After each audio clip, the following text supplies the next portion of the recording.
Programme कामयाबी का रास्ता, जिसमें आप जान सकेंगे पढ़ने का तरीका और इम्तहान में अच्छे नंबर लेने का हुनर, तहकीक, जुस्तजू और सोचने का नया अंदाज, कठिन वक्त में पुरसकून रहने का गुर और मंजिल पर पहुंचने का रास्ता। कामयाबी का ये रास्ता तय कीजिए रिफा FM 102.2 के साथ। बिस्मिल्लाहिर्रहमानिर्रहीम। अस्सलाम वालेकुम लिसनर्स, आप सुन रहे हैं रिफा FM 102.2 और मैं हूं आपकी होस्ट फजाइला सबी। जैसा कि आप जानते हैं, हम एक प्रोग्राम कर रहे हैं जिसका नाम है आला तालीम कामयाबी का रास्ता, और उसमें हमने पिछले एपिसोड में बात की थी टाइम मैनेजमेंट पे। कुछ थोड़ी सी मजीद बात रहती है कि कौन सी स्किल्स हैं जिनको अडॉप्ट करके यूज़ करके टाइम मैनेजमेंट को बेहतर कर सकते हैं। लास्ट में हमने बात की थी कि डिफरेंट स्किल्स की हम बात कर रहे थे, तो उसमें हमने बात की कि how you can manage your time, उसमें कि सेटिंग ऑफ द गोल्स, क्या अपने गोल्स को किस तरह से सेट कर सकते हैं और आपके लिए गोल सेटिंग कितनी इंपॉर्टेंट है। एंड देन प्रायोरिटाइजेशन, यानी कि अपने लिए तरजीहात का तयन करना, आपके लिए व्हाट इज़ इम्पॉर्टेंट उसको फोकस करना। उसके बाद फिर हमने बात की purpose in life, which is very important, कि जब तक आपकी लाइफ में कोई पर्पस नहीं है, आपकी लाइफ जो है वो एमलेस लाइफ है, डायरेक्शनलेस लाइफ है।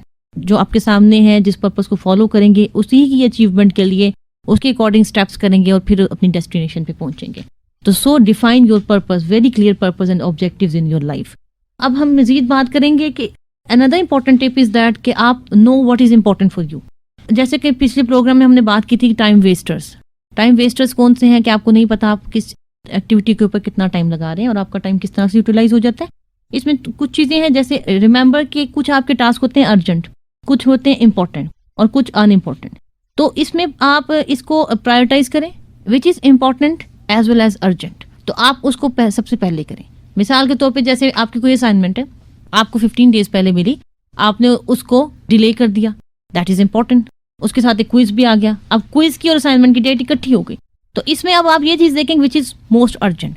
और आप फिर इसमें थोड़ा सा ये सेंसिबली यूज़ कर लें अपनी एबिलिटीज़ को इस तरह से कि असाइनमेंट आप जब आप कर लेंगे, दिस इज समथिंग जो हो गई, उसके बाद आप क्विज कर लें, या अगर आप समझते हैं कि पहले क्विज करना मेरे लिए इजी है फिर असाइनमेंट, तो फिर आप उसको कर लें। सेकंड पे आ जाता है important but not urgent.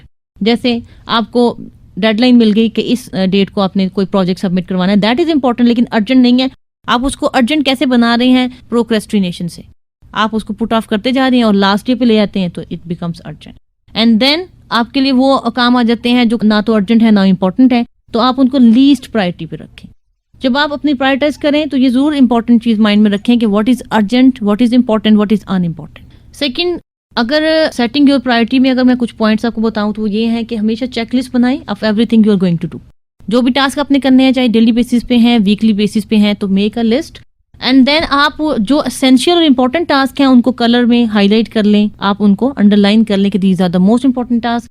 Then आप वर्कआउट करें कि हाउ लॉन्ग आपको इस पे कितना टाइम स्पेंड होगा हर एक्टिविटी पे, और किस ऑर्डर में करना बेहतर है। ऑर्डर जैसे मैंने पहले भी बताया कि either it is urgent, important या अनइम्पॉर्टेंट, उसके मुताबिक आप इसको प्रायोरिटाइज करें। मजीद आ जाती है बात कि आप avoid your time wasters. Time wasters मैं पिछले प्रोग्राम में एक्सप्लेन कर चुकी हूँ।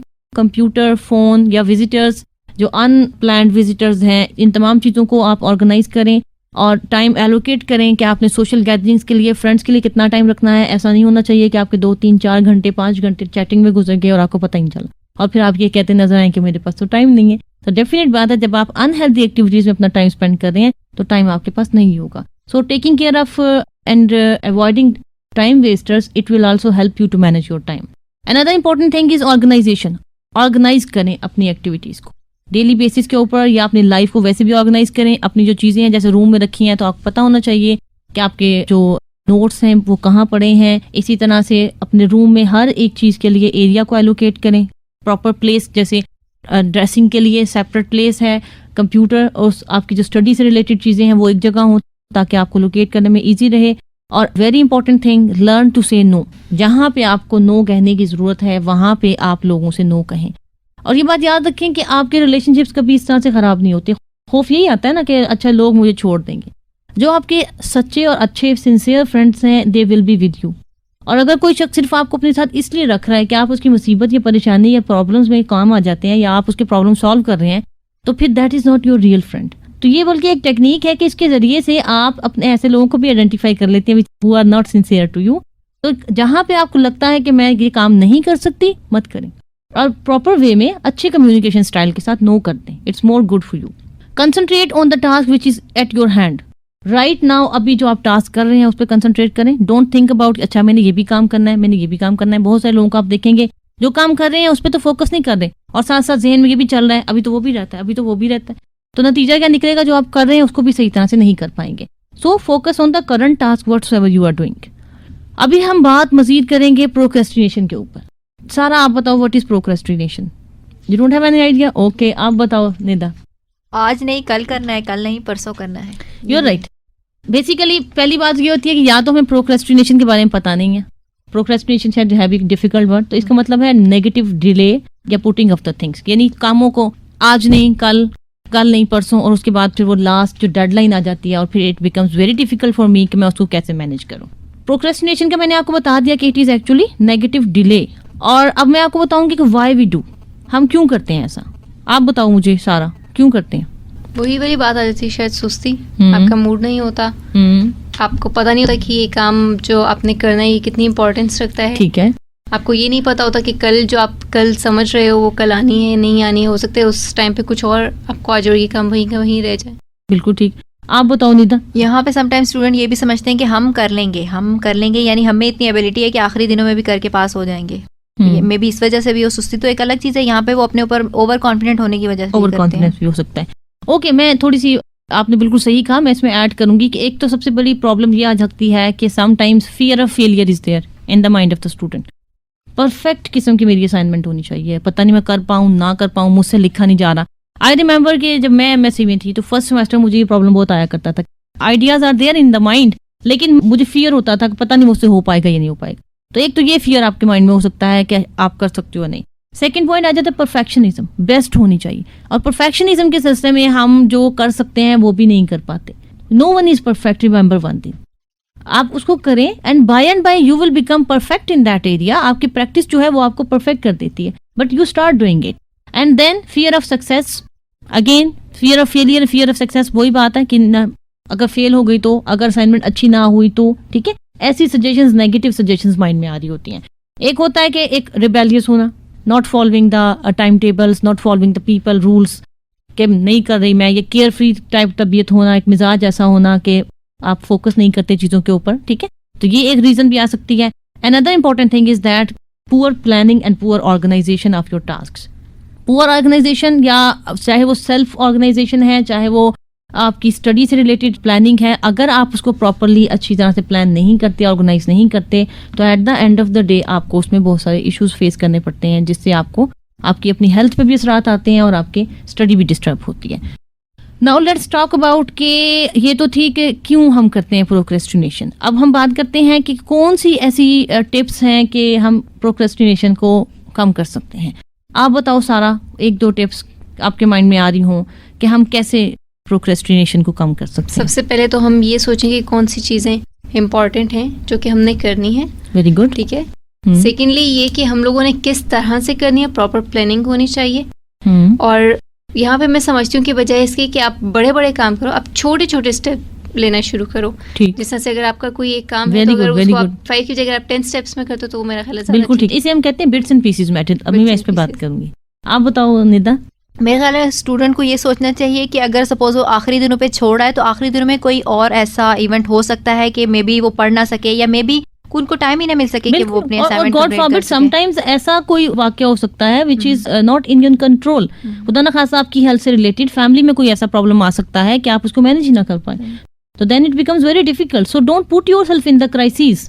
ठीक है, जितना आप कोशिश कर सकते हैं अपनी लाइफ को वेल मैनेज और ऑर्गेनाइज करने की कोशिश करें, क्योंकि नोबडी नोज के उसकी लाइफ में क्या लिखा हुआ है या इमरजेंसीज कब आ सकती है ना. तो वो दे आर देयर एंड आप उसके लिए भी स्पेस रखें कि जब आप टाइम टेबल प्लान कर रहे हैं तो एक स्पेस रखें कि खुदा ना खास्ता फ्लेक्सिबिलिटी आपके प्लान में होनी चाहिए कि कोई अगर ऐसा प्रॉब्लम आ जाता है तो फिर मैंने किस तरह से मैनेज करता है. बिकॉज आपका अगर टीचर ने असाइनमेंट दी, आप उनको नहीं कह सकते टीचर डोंट लिसन. वो कहेंगे ये तो प्रॉब्लम आर देयर, मैंने तो 15 डेज पहले 20 डेज पहले ये असाइनमेंट दी थी. You are suppose to do it at the very earliest level. So आपको खुद इन चीजों को प्लान करना है.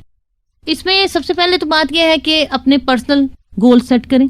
Goal setting is very important everywhere. Objectives clear आपके होंगे, चीजें आपके लिए इजी हो जाएंगी. उसके बाद आप, जैसे सारा ने बात की कि बिट्स एंड पीसेस मेथड हम कहते हैं। आप चीज़ों को डिवाइड कर लें, जैसे आप पढ़ने बैठे हैं, चैप्टर है एक, उस चैप्टर के मेन कॉन्सेप्ट्स निकालें, डिवाइड कर लें, उसके बाद अपने आप से क्वेश्चन करें, 5 मिनट्स पढ़ने के बाद पूछें अच्छा मुझे ये कितना आ गया, ठीक है। या चीज़ों को इस तरह से जो है ना अपने टास्क को एलोकेट कर लें। सेकेंडली ये है कि रिमाइंडर्स दें अपने आप को, पॉजिटिव सजेशंस, और बार बार रिमाइंड करवाएं कि आई हैव अ पर्पस, उसको फुलफिल करने के लिए, उसको अचीव करने के लिए, उस गोल को अचीव करने के लिए मुझे ये सब करना है। And then set your routine, अपनी रूटीन सेट करें। सबसे पहले आप ये कर लें कि अगर मिसाल तौर पे आपके लिए मुश्किल है तो आप write down your realistic routine जो चल रही है। फिर उसके बाद आप ये देखें कि what should it be, match करें कि क्या होनी चाहिए और उसके अकॉर्डिंग चेंज करने की कोशिश करें। And another important thing is that do when you think of it, जब आपने किसी चीज का सोचा उसी वक्त कर लें, it's better. And then remind yourself of the consequences of the procrastination, बार बार अपने आप से ये कहें कि प्रोक्रेस्टिनेशन के क्या जो है वो कॉन्सिक्वेंसेस आ सकते हैं। अगर नहीं करूंगी तो जाहिर सी बात है असाइनमेंट में प्रॉब्लम आ सकते हैं, मार्क्स लूज हो सकते हैं, परफॉर्मेंस पे असर आ सकता है। अगर मैं अपने इंपॉर्टेंट को अर्जेंट बना रही हूँ तो मेरी हेल्थ के लिए भी प्रॉब्लम है, ठीक है। देन रैशनली आप एनालाइज करें सिचुएशन को कि what I can do, how can I tackle with this situation, और मैं अपने आप को किस तरह से इस प्रोक्रेस्टिनेशन की हैबिट से निकाल सकती हूँ। और अगेन देखें सारा and Nida, remember one thing, बाकियों के लिए मेरा यही मैसेज है कि जब भी आपकी लाइफ में कोई प्रॉब्लम आता है तो make an active analysis and be ready for change. ये तो एक टिप है, आप लाइफ में कुछ भी करने जा रहे हैं तो जब तक आप उस प्रॉब्लम को आइडेंटिफाई नहीं करते एंड एक्टिवली नहीं सोचते कि मैंने इस चीज़ को चेंज करना है, अपनी लाइफ से निकालना है, उस वक्त तक आप जो है वो चेंज नहीं ला सकते। अगेन डेडलाइंस दें अपने आप को, and this is because of and with the help of your motivation. Self motivation ही आपको हेल्प आउट करेगी, अदरवाइज कोई हर वक्त नहीं बैठा होगा कि जो आपको ये कहे। यूनिवर्सिटी में तो आपसे एक्सपेक्ट किया ही नहीं जाता कि बच्चों की तरह, पेरेंट्स भी छोड़ देते हैं, with they are responsible, they are not like kids कि जिनको आपने कहना है पढ़ने बैठो और काम करो। So this is your own responsibility. This was all about कि आप प्रोक्रेस्टिनेशन को कैसे ओवरकम कर सकते हैं। अब मैं बात करूंगी कि make best use of your day. इसके लिए हम टिपिकल एनर्जी साइकिल यूज किया जाता है कि जैसे यूजुअली कहा जाता है कि आपका फजर के बाद का जो 5-6 का टाइम लेके उस वक्त से लेके 12 बजे तक, ठीक है, उस वक्त का टाइम आपके लिए बेस्ट है कि आपने कोई लर्निंग या मेमोराइज करनी है चीज़ें, तो साइंटिस्ट ये बात कहते हैं कि that is the best time, ठीक है। आपकी एनर्जी जो है वो पीक पे होती है, उसके बाद थोड़ी उसमें स्लो आ जाता है। और अगर आप वैसे भी देखें तो कि जो आपका नून टाइम होता है, दोपहर का टाइम, उसमें आप बड़ा अपने आप को थोड़ा सा थका हुआ फील करते हैं, आपको थोड़ी सी रिलैक्सेशन चाहिए होती है। और आप देखते हैं कि ब्रेक्स जो है लंच ब्रेक के नाम से या थोड़ी सी ब्रेक इसी टाइम में आ रही होती हैं। उसके बाद फिर दोबारा आपका जो है एनर्जी साइकिल जो है वो बूस्ट करता है, और देन आपकी जो 4 से ऑनवर्ड जो है वो 4 to 9, 10 आप फिजिकली बहुत अपने आप को बेहतर रख सकते हैं। और मैं एक रिसर्च देख रही थी विच टॉक अबाउट के आप अगर एक्सरसाइज है तो उसके लिए अपना 4 to 9 का टाइम रखें, क्योंकि उसमें आपकी it's very good for you, you have more energy, तो आप अच्छी तरह से टास्क को कर सकते हैं। And usually it is recommended के रात के टाइम बहुत ज़्यादा, जिसमें आपको जिससे कहते हैं ना आपकी ज़्यादा जहनी थकन लगती है जिस काम में, या ज़्यादा अपनी एनर्जीज इन्वेस्ट करनी होती हैं, वो काम आप रात के टाइम ना करें। लाइट रीडिंग आप कर सकते हैं, ठीक है। और इसमें भी कई स्टूडेंट्स कहते हैं कि इट्स गुड फॉर अस कि हम सुबह जल्दी याद हो जाता है मेमोराइज करने वाले कॉन्सेप्ट्स, या हमें रात को, तो उसमें आपकी कंडीशनिंग भी मैटर करती है। लेकिन अगर यूनिवर्सल एनर्जी साइकिल पे देखें तो आपके जो मेमोराइजेशन के लिए बेस्ट टाइम जो है वो सुबह 6 से लेके 12 बजे तक है, दोपहर। मजीद में बात करूंगी टाइम मैनेजमेंट स्किल्स में, उसमें आप थोड़ी सी एक असाइनमेंट है, आप उसको यूं करें कि राइट डाउन कर लें, जैसे अपनी एक्टिविटीज कैटेगरी लिखें अपने वीकली बेसिस के ऊपर, स्लीपिंग, ईटिंग, रिलैक्सिंग, क्या अपना टाइम कितना स्पेंड कर रहे हैं किस एक्टिविटी में। फिर आप देखें वर्किंग या एक्सरसाइजिंग और कम्युनिकेटिंग विद द पीपल, लोगों के साथ आप कितना कम्युनिकेट कर रहे हैं बातचीत में। ऐसा तो नहीं है कि ज़्यादातर टाइम मेरा फ्रेंड्स के साथ गपशप में, चैटिंग में गुजर रहा है। फिर आप ये देखें स्टडी, अपनी स्टडी पे कितना टाइम लगा रहे हैं। उसके बाद फैमिली को कितना टाइम दे रहे हैं, आप क्लासेस में यूनिवर्सिटी में आपका कितना एफिशिएंट टाइम कितना यूज हो रहा है, कि लेक्चर्स का कितना टाइम है, और उसके बाद यूनिवर्सिटी में जो आप टाइम स्पेंड करते हैं उसमें कितना आप ग्रुप्स के साथ स्टडी कर रहे हैं और एक्टिवली उसको यूज कर रहे हैं। और अपनी ज़ात को यानी सेल्फ टाइम आप कितना निकाल रहे हैं। सेल्फ टाइम मीन यानी आप अपने आप को प्रॉपर कितना टाइम दे रहे हैं अपनी हाइजीन पे, अपनी पर्सनल पीस ऑफ माइंड पे, ठीक है। तो जब आप इन सारी चीज़ों को लिखेंगे तो आपके पास खुद ब खुद आ जाएंगे, आप इसकी लिस्ट पे बना सकते हैं, और फिर you can mark the areas कि किस में आप सबसे ज़्यादा टाइम स्पेंड कर रहे हैं, किस में सबसे कम। तो आपको खुद ब खुद आंसर मिल जाएगा कि आप किस एक्टिविटी में कर रहे हैं। उसके बाद आप चेंज करें कि जिस एक्टिविटी में आप ज़्यादा टाइम स्पेंड करना चाहते हैं आप उसको प्रायोरिटाइज करें और उसके अकॉर्डिंग जो है अपना एक्शन प्लान बनाएं। It was your activity. और फिर अनदर 1-2 एक्टिविटीज जो मैं आपको साइन करूंगी, कि सबसे पहले तो यही, जैसे मैंने आपको एक्टिविटी दी कि आप अपने टाइम को कैसे यूज कर रहे हैं, analysis. Then what changes you want to make, are you ready for the changes, आप सेल्फ मोटिवेटेड हैं, चेंज लाना भी चाहते हैं या नहीं। फिर आप ये भी आइडेंटिफाई करें कि जैसे मैंने आपको टाइम वेस्टर्स बताए, तो वो कौन से टाइम वेस्टर्स हैं आपकी लाइफ में जो आपके टाइम को जो है वो जाया कर देते हैं। इसी तरह से डिस्ट्रैक्शंस क्या हैं आपके पूरे डे में जो आपको डिस्टर्ब रखती हैं। एंड देन आपकी लाइफ में बैलेंस कितना है, आइडेंटिफाई द इम्बैलेंस, डिसऑर्गेनाइज्ड कितनी है, ताकि आप उसको ठीक कर सके, करेक्शन कर सके। And remember one thing, being successful doesn't make you manage your time, लेकिन टाइम मैनेजमेंट करना इंशाल्लाह it will make you successful. So focus on the time management abilities and capacities. कुछ थोड़ी सी स्ट्रैटेजीज हैं जो मैं शेयर करूंगी आपसे कि always define your objectives and as clearly as possible. पहले भी ये बात हो चुकी है, मैं बार बार इस बात को इसलिए स्ट्रेस दे रही हूँ कि जब आपको पता होगा मेरे ऑब्जेक्टिव्स क्या है as a student overall in the life, जैसे आप सुबह उठते हैं तो आपको क्लियर होना चाहिए कि आज मेरी list to do the things क्या है, उसको मार्क कर लें, उसको लिख लें और उसके बाद उसके मुताबिक करें काम अपना। Then analyse your use of time, जो मैंने आपको असाइनमेंट दी है, पूछें अपने आप से what is the most important project for you right now as a student. I think आपकी स्टडी से ज्यादा इंपॉर्टेंट कोई चीज नहीं है, तो focus on your study. Third point इसमें आ जाता है हैव अ प्लान। जब आपने आइडेंटिफिकेशन कर ली, मेक अ प्लान। और प्लान करते हुए आप ये देखें कि कौन सी चीजें हैं which are important for you, which are urgent for you, which are non important for you, और उसको आपने फिर किस तरह से एग्जीक्यूट करना है, सारा प्लान बना लें। और उसके बाद आएगा एक्शन प्लान कि आप उसका एनालाइज भी करें कि मैं अपनी लाइफ में कितना इसको इम्पोज किया और किस तरह से इसको इम्प्लीमेंट कर रही हूँ, इसके क्या इफेक्ट्स हैं। उसके लिए आप डेली डायरी कीपिंग कर सकते हैं, इट इज़ वेरी गुड। और डायरी कीपिंग तो मैं थोड़ा सा ये भी कहूँगी कि अगर आपको लगता है कि आपको sometimes you are in stress, तो एक कैथारसिस के लिए बहुत अच्छी चीज़ है। यू कैन राइट डाउन, बेशक बाद में उसे फाड़ के फेंक दें, you can express your emotions on that page, it will also help you. And this was all about different strategies कि आप अपना टाइम कैसे मैनेज कर पाएंगे। अगर मैं इस सारे को समराइज करूं तो वी कैन से कि हमने बात की है डिफरेंट टाइम मैनेजमेंट के फ़ायदे क्या हैं। इसके अलावा हमने बात की है कि लोग क्यों अपना टाइम मैनेज नहीं कर पाते। फिर हमने बात की पिछले प्रोग्राम में टाइम वेस्टर्स क्या हैं। उसके बाद मैंने आपको स्ट्रैटेजीज बताई हैं कि आप इन टाइम वेस्टर्स को कैसे अवॉइड कर सकते हैं।